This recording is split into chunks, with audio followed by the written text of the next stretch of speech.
इस माह मुबारक में तारीख़ इस्लाम के बड़े अहम वाक़ियात हुए हैं। रसूलुल्लाह सल्लल्लाहु अलैहि वसल्लम को ऐलान नबुव्वत का हुक्म हुआ है। आप तो नबी उस वक्त थे जबकि आदम का वजूद भी पैदा नहीं हुआ था।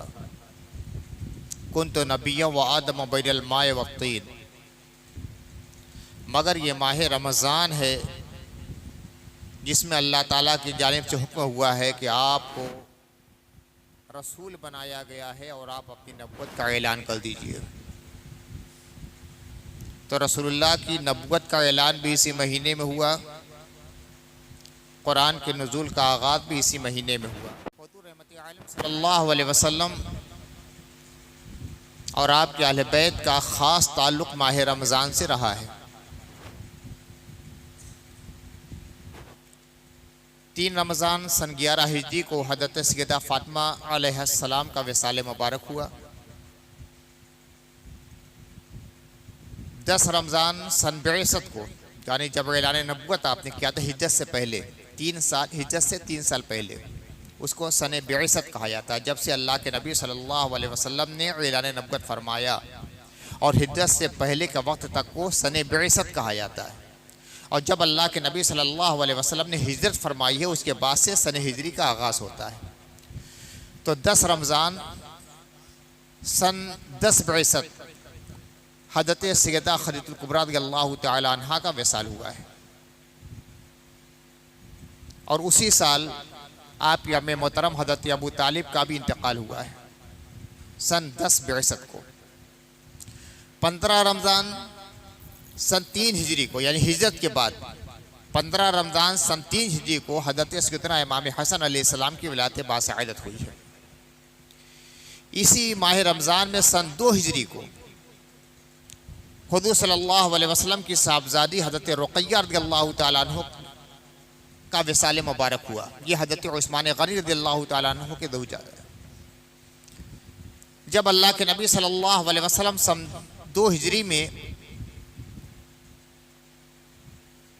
बद्र के लिए रवाना हुए, मालूम हुआ कि कुफ़ार का एक बहुत बड़ा लश्कर जंग के लिए आ रहा है। तो अल्लाह के नबी सल्लल्लाहु अलैहि वसल्लम ने जो झंडे तैयार किए, एक झंडा हज़रत अली को सौंपा और फरमाया कि बद्र के लिए कूच करो। हज़रत उस्मान गनी रज़ियल्लाहु तआला अन्हु को मदीने में रहने दिया। चूँकि हज़रत रुक़य्या जो हुज़ूर की साहबजादी थी, उनकी तबीयत बहुत नासाज थी, तो फरमाया कि तुम तीमारदारी करना और बद्र में शामिल होने वालों को, मुजाहिदीन को जो सवाब मिलेगा वही तुम्हें भी मिलेगा। हज़रत उस्मान गनी रज़ियल्लाहु तआला अन्हु अगरचे ग़ज़वा बद्र में शरीक नहीं हुए, लेकिन हज़रत रुक़य्या रज़ियल्लाहु तआला अन्हा साहबजादी रसूल की तीमारदारी और इयादत की बिना पर उनको आप शरफ़ ये हासिल है कि जब बदरी सहाबा का नाम लिखा जाता है तो हज़रत उस्मान गनी का नाम भी लिखा जाता है। अगरचे ग़ज़वा बद्र में शरीक नहीं हुए, मगर ग़ज़वा बद्र में शामिल होने वाले सहाबा में आपका नाम शामिल किया जाता है, इसलिए कि इन्होंने हज़रत उस्मान गनी रज़ियल्लाहु तआला अन्हु ने रसूलुल्लाह सल्लल्लाहु अलैहि वसल्लम का फरमाने के मुताबिक मदीने में क़याम फरमाया था।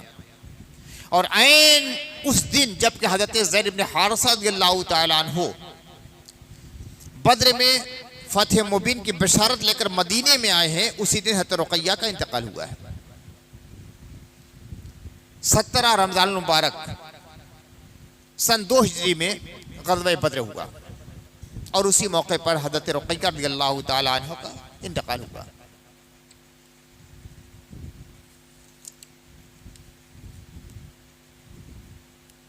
बीस रमज़ान मुबारक सन 8 हिजरी को मक्का मुअज़्ज़मा फ़तह हुआ। मक्का मुअज़्ज़मा की फ़तह दर हक़ीक़त तमाम फतूहात का दरवाज़ा है। वो मक्का मुअज़्ज़मा जिससे अल्लाह के नबी सल्लल्लाहु अलैहि वसल्लम बादिल नाखास्ता हिजरत फरमा रहे थे। जब मक्के से अल्लाह के नबी निकल रहे थे तो आंखें आंसुओं से डूबी हुई थी और फरमाया, ऐ मक्का, मैं तुझे कभी ना छोड़ता, लेकिन तेरे बाशिंदों ने मुझे यहां से हिजरत करने पर मजबूर कर दिया है। अब सोचिए, हाजी साहिबान से पूछिए, उम्रा करने वालों से पूछिए, वो चंद दिनों के लिए मक्का मुज़म्मा जाते हैं, हफ्ता, अशरा, 15 दिन। जब वापस होते हैं तो कैसा लगता है? घूम घूम कर उस शहर के दरो दीवार को देखते हैं। हाँ, यही वो शहर है जहां दुआए इब्राहिमी की खुशबू रची बसी है।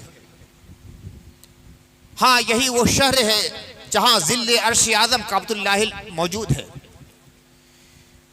हाँ, यही वो शहर है जहां मोइज़ाती तौर पे अल्लाह ताला ने चश्मे ज़मज़म को जाहिर फरमाया था। हाँ, यही वो शहर है जिस शहर में अल्लाह के नबी सल्लल्लाहु अलैहि वसल्लम पैदा हुए थे। हज़रत इस्माइल अलैहिस्सलाम की जाए क़याम यही शहर है और जाए वफ़ात यही शहर है। इसी को उम्मुल क़ुरा अल्लाह ताला ने फरमाया है, फ़ीहि आयातुम बय्यिनातुम मक़ाम इब्राहीम, यही मक़ाम इब्राहीम भी अल्लाह की रोशन निशानियाँ है। ये सफ़ा का शहर, ये मरवा का शहर, ये काबा का शहर, ये मक़ाम इब्राहीम का शहर, ये मस्कन इस्माइल का शहर, ये मौलद मुस्तफ़ा का शहर। इसी शहर में अल्लाह के नबी सल्लल्लाहु अलैहि वसल्लम ने अपने अहद तिफ़ी और अहद शबाब को गुजारा है। और यही वो शहर है जहाँ कुरान की इब्तिदाई आयात नाजिल हुई थी। उस शहर से वापस होना कितना मुश्किल होता है। हफ्ता अशरा के लिए एक हिंदुस्तानी मुसलमान हज करने के लिए, उम्रा के लिए जाता है तो उसकी ये कैफियत होती है, जब वापस आता है तो दिल कटता रहता है, कलेजा पाश पाश होता है, रूह लरस जाती है, आंखें डबडबा जाती है, वजूद लर्जा बरंदाम हो जाता है और मक्का शहर छोड़ने के ख्याल ही से एक अजीब सी जासो हसरत और हुस्न गम भरी कैफियत तारी हो जाती है। अब सोचिए वो मुस्तफ़ा जो मक्के में पैदा हुए, जिन्होंने बचपन मक्के में गुजारा, शबाब का जमाना मक्के में गुजारा, कुरान की आयतें मक्के में नाज़िल हुई, जहाँ की फिजा में मुस्तफ़ा की सांसों की खुशबू रची बसी है, जहाँ ऐलान नबुव्वत फरमाया, जहाँ कुरान मजीद नाजिल हुआ, जहाँ इस्लाम की तबलीग फरमाई है, उस शहर को छोड़ना कितना मुश्किल होता होगा। अल्लाह के नबी वापस होते हैं तो कहते हैं, अरे मक्का मैं तुझे कभी ना छोड़ता, लेकिन तेरे बाशिंदों ने मुझे रहने नहीं दिया। और 8 साल के बाद उसी मक्के में फातिहाना शान के साथ दाखिल हो रहे हैं। इस मक्के की फतह ने तमाम फतूहात के दरवाजे खोल दिए। ये 20 रमज़ान 8 हिजरी का वाक़या है। सन 8 हिजरी 20 रमज़ान को अल्लाह ताला ने फतह इनायत फरमाई। 17 रमज़ान को सन 2 हिजरी को ग़ज़वा बद्र हुआ, ये पहला ग़ज़वा। और 2 और 6 साल के दरमियान सन 2 हिजरी में ग़ज़वा बद्र हुआ, सन 8 हिजरी में मक्का फतह हुआ। 6 साल के दरमियान अल्लाह ताला ने मुसलमानों को इस्तेकाम अता फरमाया कि जिस मक्के से मज़लूमाना तरीक़े से निकाले गए थे, जिस मक्के में मुसलमानों को बेदर्दी से शहीद किया गया था, जिस मक्के में मुसलमानों पर जुल्म सितम का पहाड़ तोड़ा गया था, जिस मक्के में मुसलमानों को तपती हुई रेत पर लिटा दिया जाता था और सीने पे भारी भारी पत्थर रखा जाता था, कोड़ों से मारा जाता था, चटाई में लपेट कर नाक पे धुआं भरा जाता था, हर किस्म के जुल्म सितम किए जाते थे। उसी मक्के में जब मुसलमान सहाबा किराम के साथ अल्लाह के नबी सल्लल्लाहु अलैहि वसल्लम मईयत में, सहाबा किराम रसूलुल्लाह की मईयत में दाखिल हो रहे थे, तो न जाने मुसलमानों के मसरत अंगेज कैफियत का क्या आलम रहा होगा। अल्लाह के नबी सल्लल्लाहु अलैहि वसल्लम मक्के में दाखिल हुए। दूसरा बादशाह होता, कोई हुक्मरान होता, कोई दुनियादार सुल्तान होता तो वो अकड़ता हुआ सर उठा कर चलता, मगर हुजूर रहमत आलम सल्लल्लाहु अलैहि वसल्लम ऊंट पे सवार थे।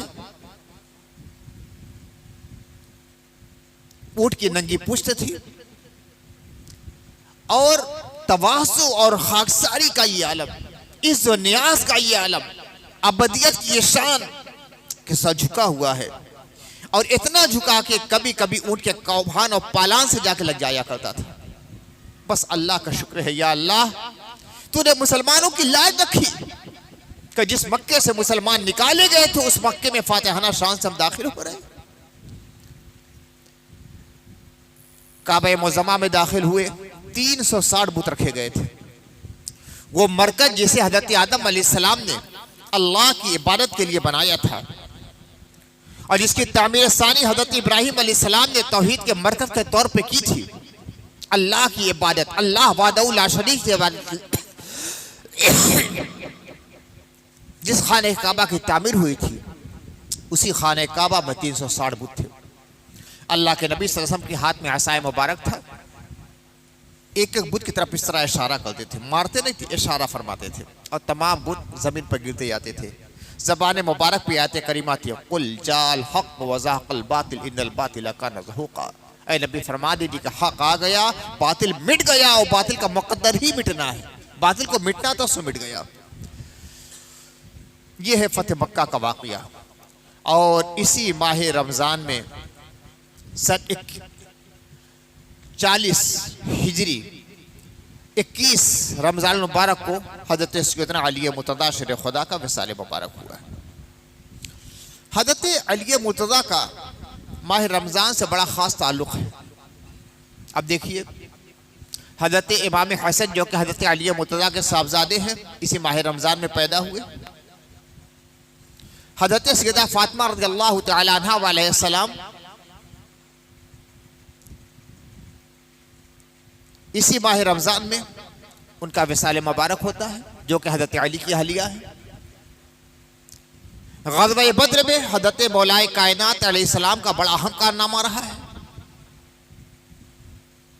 जंग बद्र हुई तो काफिरों का अमीर लश्कर था उतबा।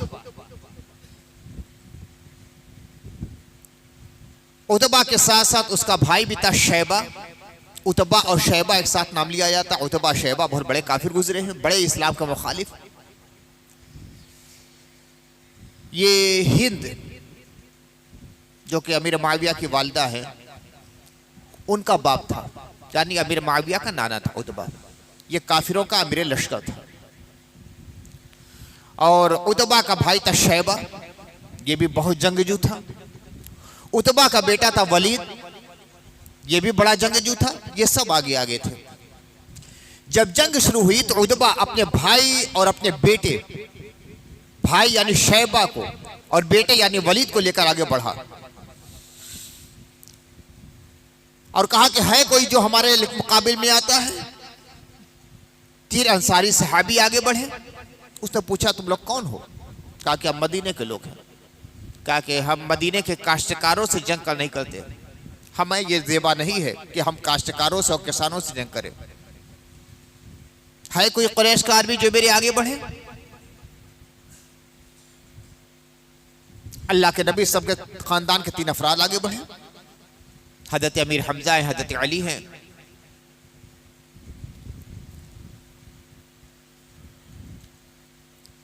हजरत अमीर हमजा के मुकाबिल में उतबा आया, शेर इस्लाम। हजरत अमीर हमजा ने एक वार से उतबा का काम तमाम कर दिया, खत्म हो गया। अमीर लश्कर खत्म, कमांडर इन चीफ फौरन मार डाला गया। उतबा के भाई शैबा के मुकाबिल में हजरत अली आए। जुल्फ़िकार हैदरी ने अपना तमाम कर दिया, जहन्नम वासिल कर दिया। फिर उतबा का बेटा वलीद आया, उसे भी हजरत अली ने मार दिया। पहली जंग हुई थी तो हजरत अली का बहुत अहम कारनामा था। इसीलिए ये कुफ्फार और कुफ्फार के बत्ते से पैदा होने वाले लोग जो बाद में मसलहतन मोमिन भी हो गए, वो हजरत अली के बारे में दिल में कुदरत जरूर रखते थे। यही वो हैं जिन्होंने मेरे बाप को मारा, मेरे भाई को मारा, मेरे भतीजे को मारा, मेरे नाना को मारा, मेरे मामू को मारा। इस तरह के ख्यालात कहीं ना कहीं दिल में ये फांस छुपी हुई थी और हजरत अली को बड़ी मुखालिफतों का बाद में सामना करना पड़ा। तो ग़ज़वा बद्र जो सन 2 हिजरी में हुआ, सबसे पहला ग़ज़वा इस्लाम का है। उसमें हजरत मौलाए कायनात ने बड़ा अहम रोल अदा किया है। चुनांचे मक्के में जब कुफ्फार वापस गए तो वहां की औरतें, वहां के मर्द अपने अशार में कहते थे, ये अबू तालिब के बेटे ने जो अभी नौखेज है, कम उम्र है, उसने हमारे बड़े बड़े सरदारों को कैफरे किरदार तक पहुंचा दिया। हमें अबू तालिब के बेटे अली से और अब्दुल मुत्तलिब के बेटे हमजा से बदला लेना है। और सबसे ज़्यादा इंतकाम तो मोहम्मद इब्न अब्दुल्लाह से लेना। तो तीन शख्सियतें सबसे ज़्यादा काफिरों के निशाने पर रही हैं। एक तो मोहम्मद रसूलुल्लाह सल्लल्लाहु अलैहि वसल्लम जो तमाम अहले इस्लाम के कायद, रहनुमा, पेशवा थे। दूसरी शख्सियत हज़रत सैयदना अमीर हमजा रज़ियल्लाहु तआला अन्हु की थी, जो कि हुज़ूर मोहम्मद रसूलुल्लाह के अम्मे मोहतरम थे, चचा थे। और तीसरी शख्सियत जिससे काफ़ी सबसे ज़्यादा बैर रखते थे वो हज़रत मौलाए कायनात शेर खुदा की शख्सियत थी। फतह मक्का हुआ, उसमें भी हज़रत अली करमल्लाहु वजहुल करीम ने बहुत अहम कारनामा अंजाम दिया है। जमीन पर जो बुत थे, अल्लाह के नबी सल्लल्लाहु अलैहि वसल्लम ने अपने मासाए मुबारक के इशारे से जमी बोस किया है। कुल जाल हक व ज़ाक़ल बातिल इन्नल बातिल काना ज़हूक़ा, ज़बान मुबारक पड़ती ऐसा मुबारक से इशारा करते थे, तमाम बुत जमीन पर गिरते जाते थे। एक बुत जो को मक्के के काफिरों का खुदाए आज़म था, सबसे बड़ा खुदा, उसका नाम था हुबुल। वो मक्के काबा शरीफ की छत पर रखा गया था और लोहो की सलाखों से उसे पूरी तरह जकड़ दिया गया था। अच्छा, जब जंग होती थी तो कुफ्फारे मक्का इसी के नाम की जय जयकार किया करते थे।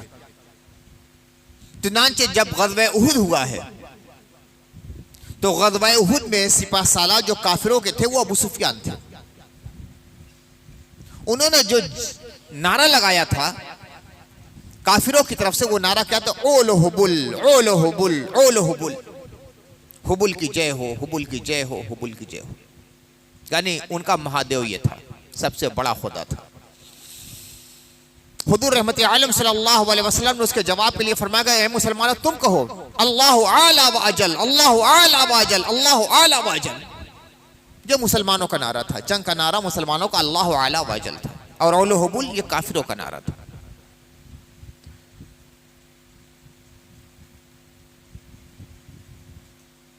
काबे की छत पर नस्ब इस बुत को जब तोड़ना हुआ तो इसके लिए हुजूर रहमत आलम सल्लल्लाहु अलैहि वसल्लम ने हज़रत अली का इंतखाब किया। लेकिन जमीन पे खड़े होकर काबे की छत तक हाथ नहीं पहुंच सकता था। हुजूर सल्लल्लाहु अलैहि वसल्लम ने हज़रत अली से कहा, अली मेरे कांधे पे सवार हो जाओ, मेरे कांधे पे सवार हो जाओ। चचाजाद भाई भी हैं, दामाद भी बन चुके हैं, उम्र भी काफी है, छोटे से बच्चे तो हैं नहीं, जवानी के मंजिलें पार कर रहे हैं। थोड़ा सा हज़रत अली छिटके, मगर एक उसूल है, अल अम्र फौकल अदब, हुक्म अदब के ऊपर है। अगर कोई बुजुर्ग हुक्म दे दे तो अदब कुछ कहता है, मगर हुक्म को मान लिया जाए, यही हकीकत है। न जाने हज़रत अली रसूलुल्लाह के कांधे पर कितनी बार सवार हुए होंगे बचपन में, लेकिन याद शबाब में रसूलुल्लाह के कांधे पे सवार होना था। हुजूर बैठ गए, हज़रत अली के कांधे पे सवार हो गए, रसूलुल्लाह खड़े हो गए। अब हज़रत अली का दस्ते मुबारक हुबुल तक पहुंचा, लोहे की सलाखों में जकड़ा हुआ था, लेकिन वो शेर खुदा का हाथ था, दस्ते यदुल्लाही, बस ऐसे खींचा, लोहे की सलाखें क्या हैसियत थी, उखड़ गया, उठा के पटका है तो चूर चूर हो गया हुबुल। वहीं से समझ लीजिए कि काफिरों की खुदाई का खात्मा मक्के से होने हुआ। तो फतेह मक्का में भी हज़रत मौलाए कायनात का बहुत अहम शजाना कारनामा रहा है। रमजान मुबारक में कुरान नाजिल हुआ, कुरान से रसूलुल्लाह सब का हज़रत मौलाए कायनात का शगफ क्या था? इतना कुरान पढ़ने वाले थे, इतना कुरान पढ़ने वाले थे कि सहाबा में एक इम्तियाजी शान के हामिल थे। दिन को कुरान पढ़ना, रात को कुरान पढ़ना, और कुरान के सबसे बड़े माहिर। फरमाया कि मैं कुरान की एक एक आयत के बारे में जानता हूं कि कौन सी आयत कहां नाजिल हुई है। जमीनी इलाके में नाजिल हुई है कि पहाड़ी इलाके में नाजिल हुई है कि मैदानी इलाके में नाजिल हुई है कि दिन को नाजिल हुई है कि रात को नाजिल हुई है, सफर में नाजिल हुई है कि हजर के बारे में नाजिल हुई है। एक एक आयत के बारे में मैं जानता हूं। और सहाबा किराम का इत्तेफाक था और आज तक तमाम मिल्लत का इजमा है कि कुरान के सबसे बड़े आलिम और सबसे बड़े मुफस्सिर और सबसे बड़े माहिर और सबसे बड़े महरम असरार और सबसे बड़े आरिफ हजरत मौलाए कायनात है। कुरान नाजिल हुआ रमजान में, उस कुरान के सबसे अजीम माहिर इस उम्मत में मोहम्मद रसूलुल्लाह सल्लल्लाहु अलैहि वसल्लम के ये तरबियत याफ्ता, ये इब्ने अम हजरत मौलाए कायनात रसूलुल्लाह सल्लल्लाहु अलैहि वसल्लम के ऐलान नबुव्वत का हुक्म दिया गया रमजान में। सबसे पहले मर्दों में इस्लाम कबूल करने वाले हजरत मौलाए कायनात। अब देखिए राब्ता, देखिए कुरान से कैसा राब्ता है कि इस्लाम की सबसे बड़ी खिदमत करने वाले, कुरान की सबसे बड़ी खिदमत करने वाले हजरत मौलाए कायनात रसूलुल्लाह सल्लल्लाहु अलैहि वसल्लम की ऐलान नबुव्वत का हुक्म दिया गया रमजान में, तो सबसे पहले इस्लाम कबूल करने वाले और इस ऐलान पर सर झुकाने वाले हजरत मौलाए कायनात शेर खुदा हजरत अली करमल्लाहु वजहुल करीम।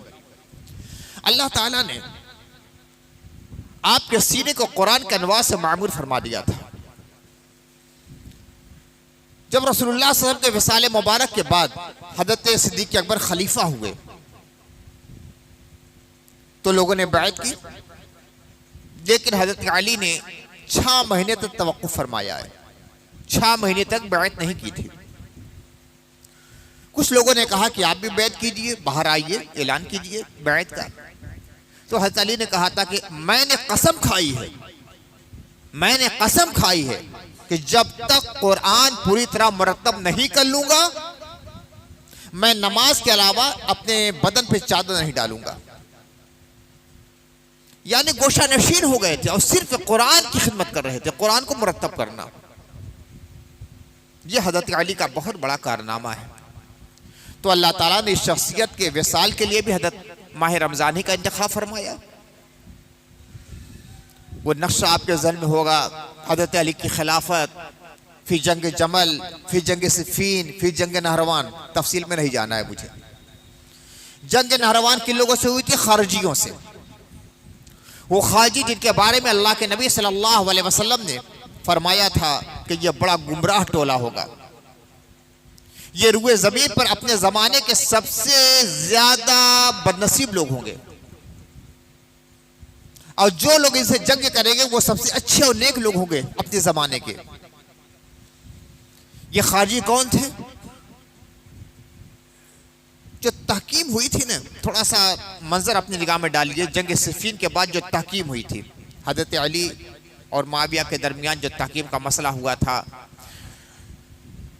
तहकीम के बाद कुछ लोग खड़े हो गए और कहा कि खलीफा वक्त ने, अमीरुल मोमिनीन ने, अली ने चूंकि तहकीम को कबूल कर लिया है, लिहाजा वो काफिर हो गए।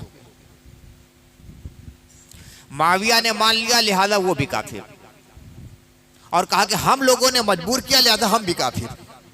कहा कि हम भी काफिर, मुआविया एंड कंपनी भी काफिर, अली एंड कंपनी भी काफिर, सब काफिर।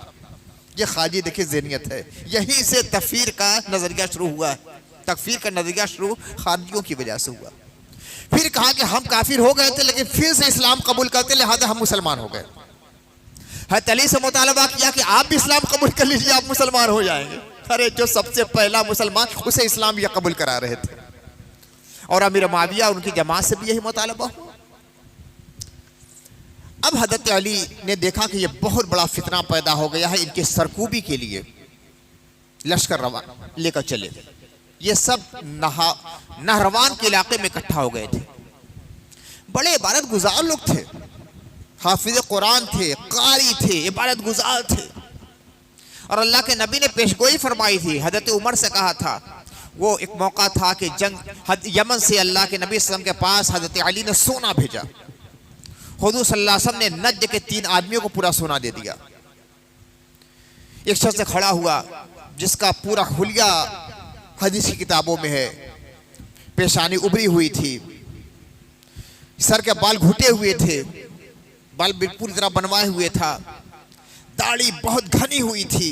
खड़ा हुआ, कहा कि ऐ मोहम्मद इंसाफ कीजिए। अस्तगफिरुल्लाह। हुजूर ने फरमाया, निगाह उठाई, फरमाया कि मुझे अल्लाह ने अमीन बनाया है, मैं इंसाफ नहीं करूंगा तो कौन इंसाफ करेगा।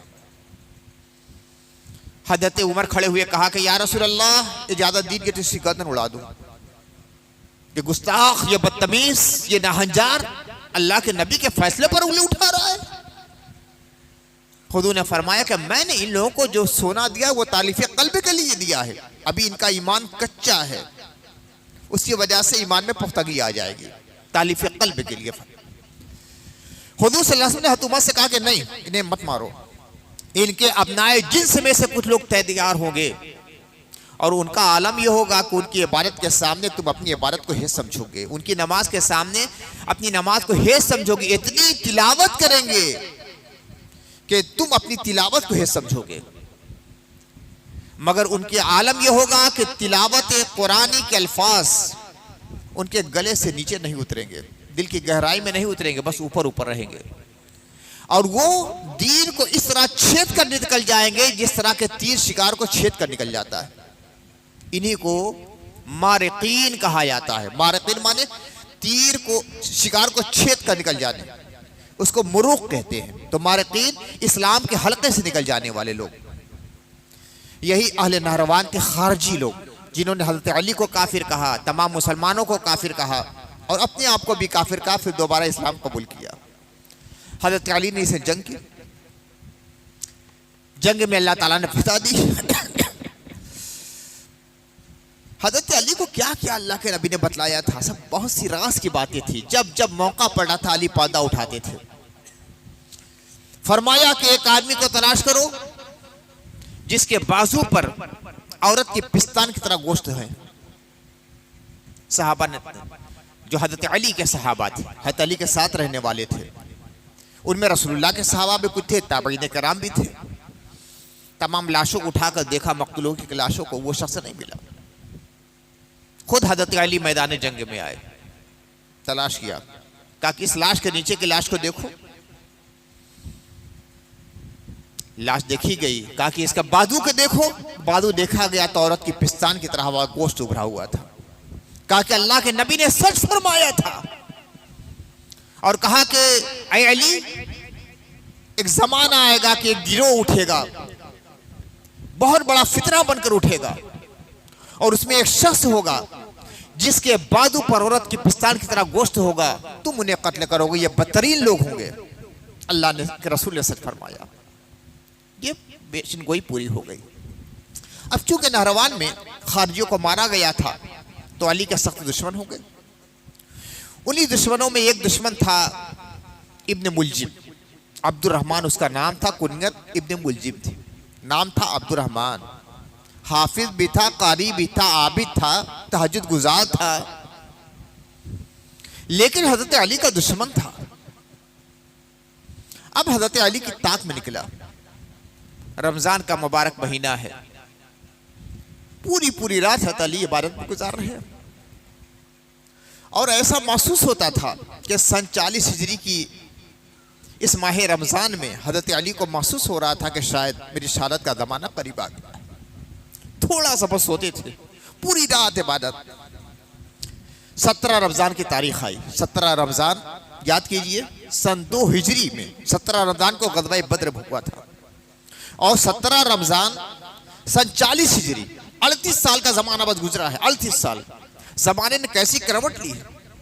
सन 2 हिजरी में माह रमजान में 17 तारीख को ग़ज़वा बद्र के लिए जब अल्लाह के नबी चले हैं तो हज़रत अली के हाथ में झंडा दिया है, और हज़रत अली ने शैबा को और वलीद को कैफरे किरदार तक पहुंचाया है, जहन्नम वासिल किया है। और 38 साल के बाद जमाना यह बदल गया कि 17 रमजान को हज़रत मौलाए कायनात रात भर इबादत में मसरूफ रहे।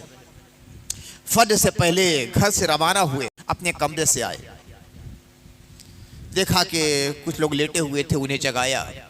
उन्हीं में इब्ने मुलजिम में था, उसे भी जगाया, उठो नमाज के लिए, उठो नमाज के लिए, और फिर नमाज में मसरूफ हो गए। तहज्जुद पढ़ा,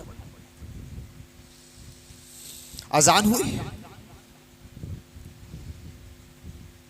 इमामत फरमाई। ये मस्जिद नबी शरीफ की बात नहीं, ये कूफा में था। मस्जिद नबी शरीफ में हज़रत अली का मकान तो मस्जिद नबी शरीफ से मुत्तसिल था, ये कूफा की बात है। अब कूफा मुकीम हो गए थे हज़रत मौलाए कायनात। रास्ते में जो भी लोग थे मिलते, उनसे भी कहा कि नमाज के लिए चलो। आवाज़ भी थे गलियों में, चलो नमाज के लिए, चलो नमाज के लिए, चलो नमाज के लिए। कूफा में अपने घर से निकले हैं मस्जिद के लिए, तो ऐलान करते हुए गए। मस्जिद में गए तो इब्ने मुलजिम सोया हुआ था, उसे जगाया, कहा कि नमाज के लिए तैयारी करो। अजान होती है, हज़रत मौलाए कायनात इमामत फरमाते हैं और ऐन उस वक्त जबकि सजदे में थे, इस आबिद जाहिद हाफिज कारी इब्न मुलजिम आगे बढ़ता है और तलवार से हज़रत अली का सर मुबारक पे जर लगवा लेता। मसल्ला खून से लथपथ हो गया। आप पीछे हटे, दूसरे साहब ने इमामत फरमाई, नमाज अदा हुई, इब्न मुलजिम को गिरफ्तार कर लिया गया था, हज़रत मौलाए कायनात के सामने पेश किया गया। हज़रत अली ने कहा, अगर मैं जिंदा रह गया तो इसके बारे में खुद फैसला करूंगा, अगर मेरी शहादत हो गई तो इसे क़िसास लेना मेरी शहादत के बाद, लेकिन मुसला मत करना। मुसला क्या होता है? चेहरा बिगाड़ लेना। अरब में एक रिवायत था, नाक काट लेते थे, हाथ काट लेते थे, पैर काट लेते थे, ज़बान काट लेते थे, आंख फोड़ लेते थे।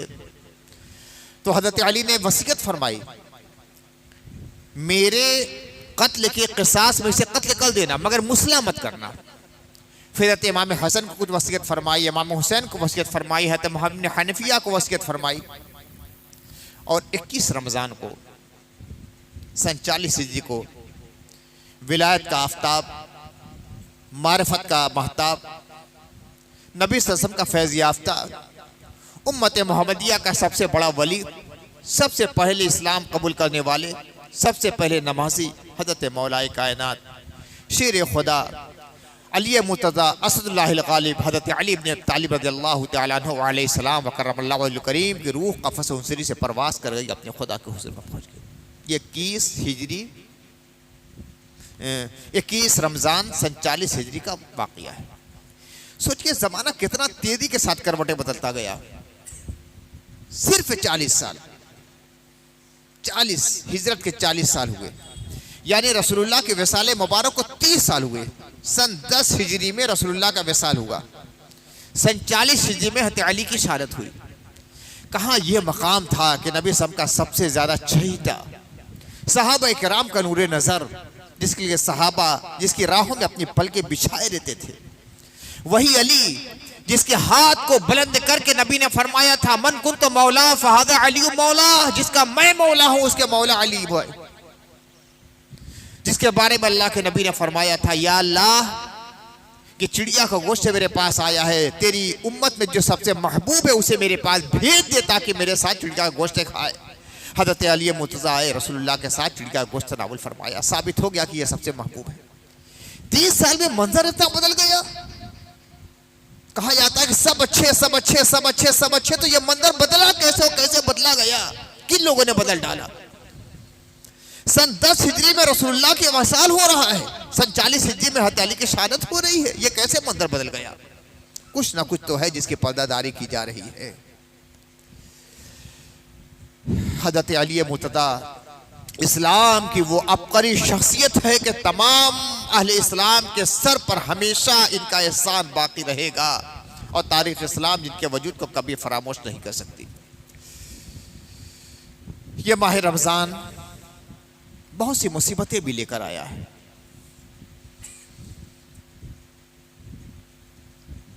फिलिस्तीन में खातून गजा में जंग बंदी का ऐलान हो चुका था, लेकिन दुनिया के सबसे बड़े जालिम ममलकतें फिर से फिलिस्तीनियों पर और अहले गजा पर मजालिम के पहाड़ तोड़ने शुरू कर दिए। मुआहदे जंग तोड़ फोड़ कर किनारे फेंक दिया गया। तकरीबन 500 अहले गजा शहीद कर दिया जा चुके। और ये वो नहीं कि जो जंग के लिए आगे बढ़े हैं, मुसलमानों के रिहायशी इलाके पर लगातार मिसाइलें बरसाई जा रही हैं।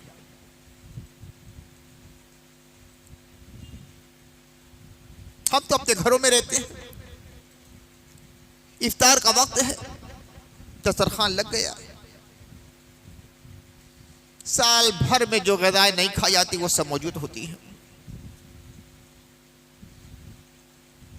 याद करो फिलिस्तीन, उन अहले गजा को मकानात टूट गए,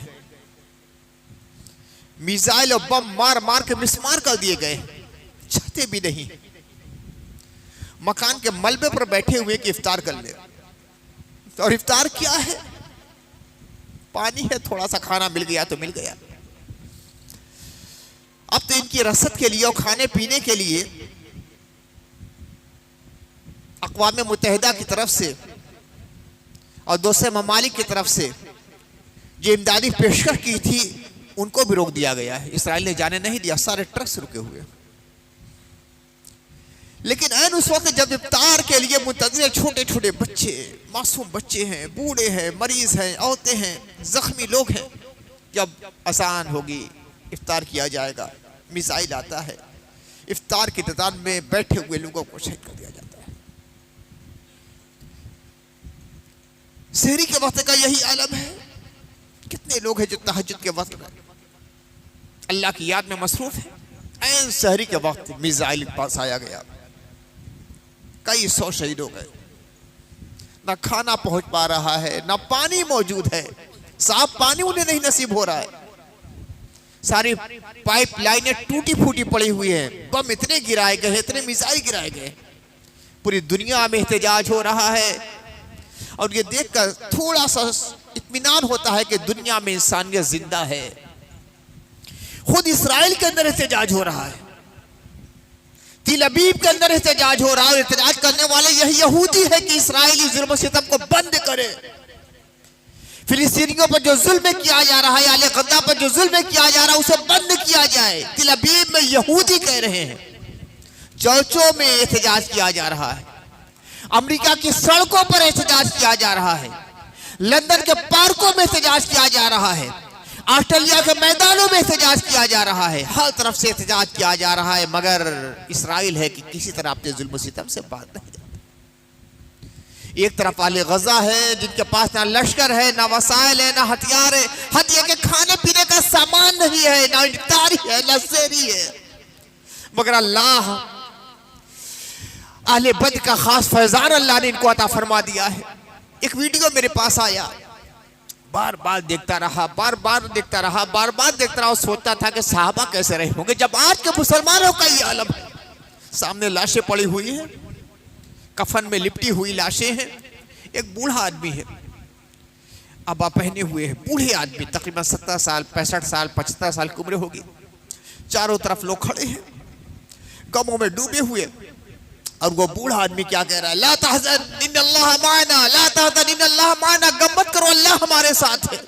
गम मत करो, अल्लाह हमारे साथ है। गम मत करो, अल्लाह हमारे साथ है। ये ईमानी कुव्वत कब होती है? जब अल्लाह ताला अपना नूर दाखिल फरमाता है। ये सहाबा किराम, अहले बैत इज़ाम, मुजाहिदीन इस्लाम, शोहदाए मिल्लत का फैल लेकर आगे बढ़ने वाले लोग हैं कि लाशों पे लाशें पड़ी हुई हैं, मगर कहा जा रहा है ला तहज़न इन्नल्लाह माना, गम मत करो, अल्लाह हमारे साथ है। गोद के बच्चे शहीद किए जा रहे हैं और बूढ़ और माँ अल्लाह का शुक्र अदा कर रही है कि या अल्लाह तूने मेरे बेटे की कुर्बानी कबूल फरमा ली। इंशाअल्लाह ये अहले गद्दा का खून जरूर रंग लाएगा। इंशाअल्लाह इस्राएली हुकूमत को तबाह बर्बाद होना है। यकीनन ये खून रायगा जाने वाला नहीं है। सहाबा किराम की याद ताज़ा कर दी अहले गज़ा ने, खवातीन, बच्चे, बूढ़े। और अजीब मामला है, पूरी की पूरी बस्ती तबाह बर्बाद, मगर फिर वो कुरान हिफ्ज करने का एक मिजाज बना हुआ है। 80% आबादी कुरान के हिफ्ज में लगी हुई है। हम ऐशो आराम के साथ अपने घरों में रहते हैं। कुरान हिफ्ज करने की, कुरान का इल्म हासिल करने की, आलिम बनाने की हमें परवाह नहीं होती। हमारे बच्चे नर्सरी में जाएंगे, हमारे बच्चे अंग्रेजी पढ़ेंगे।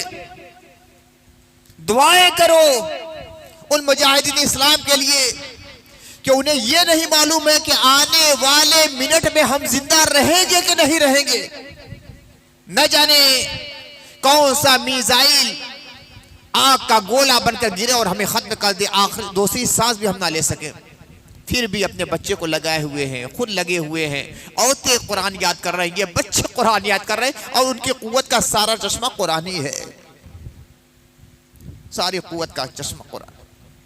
दुनिया के सारी अक़वाम एहतजाज कर रही हैं, मगर इसराइल और अमेरिका है जो अपनी जिद पे अड़ा हुआ है। लेकिन उसे याद करना चाहिए कभी फिरौन की हुकूमत थी, कभी नमरूद की हुकूमत थी, कभी शद्दाद की हुकूमत थी, कभी कारून का खजाना था, मगर अल्लाह का जब अज़ाब आया तो कुछ काम नहीं दिया है। इंशाअल्लाह वो दिन में जरूर आएगा। अल इस्लाम यालू वला युला, इस्लाम बुलंद होगा, सरफराज होगा, कामयाबी उसी के लिए है। और जिस तरह अल्लाह के नबी सल्लल्लाहु अलैहि वसल्लम ने सन 8 हिजरी में मक्के में दाखिल होकर ऐलान फरमाया था, कुल जाल हक व ज़ाक़ल बातिल इन्नल बातिला काना हुसूक़ा, इंशाअल्लाह उसका मंतर फिर दुनिया के सामने आएगा। अल्लाह के नबी ने फरमाया था वो जमाना भी आएगा कि पूरी दुनिया में सिर्फ इस्लाम रहेगा, कि हर मकान की छत पर इस्लाम का परचम नजर आएगा। इंशाअल्लाह वो जमाना भी आने वाला है। हिंदुस्तान के हालात भी अच्छे नहीं हैं, हिंदुस्तान के हालात अच्छे नहीं हैं। महसूस कीजिए, महसूस कीजिए। वफ़े का जो मसला है बहुत खतरनाक है। लायके शुक्र हैं हमारे मजहबी और मिली कायदीन जिन्होंने बर वक्त एक फैसला किया। अभी जो एहतजाज हुआ है जंतर मंतर दिल्ली पर, ये एक तारीखी एहतजाज है। रमज़ान के महीने में रोज़ा रखकर एहतजाज करना मामूली बात नहीं है। ये वफ़े का मसला, हकीकत ये है कि हिंदुस्तान में मुसलमानों की बका और सालमियत का मसला है। उनकी शनाख्त को तबूतास किया जा रहा है। हमारे अकाबिर ने अल्लाह की रज़ा के लिए अपनी कीमती ज़मीन को मस्जिद के लिए, खानका के लिए, आस्थाने के लिए, मदरसे के लिए, रिफाही आम के लिए, दीन के काम के लिए वक्फ किया। हमारे अकाबिर ने किया है, किसी हुकूमत ने नहीं दिया है, हमारे अकाबिर ने वक्फ किया है। ये अल्लाह की मिल्कियत हो गई, ना हम मालिक हैं ना आप मालिक हैं। वक्फ की जमीन को ना हम बेच सकते हैं ना आप बेच सकते हैं।